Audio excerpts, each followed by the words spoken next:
You know, there's a very known professor in New York City whose name I'll omit, and I always love mentioning his story because he struggled with faith for a long time, and he always talks to people about this.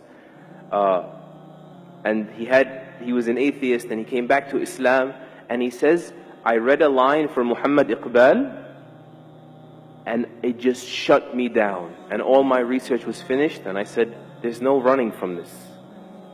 Muhammad Iqbal, rahimahullah, he says, sure, you can deny God, but how do you deny Muhammad? Alayhi salatu wassalam. In other words, sure, you can be immature and say, I'm not going to believe in something I don't see. Case closed, stop talking to me, right? But how do you deny someone who lived in the flesh here, who God communicated with? How do you deny the reality of Muhammad sallallahu alayhi wasallam? How do you explain that? We need to revisit that. How does a man get born in a vicious environment, alayhi salatu wasalam, and he becomes this beautiful, soft, delicate, bashful, merciful person who was content when people couldn't even be patient, and was merciful when people couldn't even be just. And he was gentle with kittens, and he praised people for taking care of animals. And then on the battlefield, he's on the front lines. And the tough guy is the one that can stand by his side. Or the brave person, more respectfully, because these are the Sahaba. Right? Al-Bara and Ali, they say the tough one is someone that could come near him. He's on the front lines, alayhi salatu wassalam.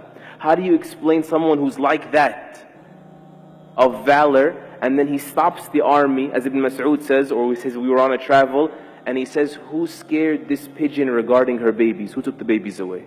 How do you explain that? How do you explain the only person in human history that has ever removed racism from society successfully? And I think you know it's alive and well in the United States. The only person in human history that has ever removed alcoholism effectively, that has suffocated the institution of slavery until it dwindled and people benefited from their freedoms and enjoyed them. How do you explain that he, alayhi salatu wassalam, becomes the most influential figure in human history? Alayhi salatu wassalam. How do you explain that? We need to come back and find shelter in these things. There's only one explanation.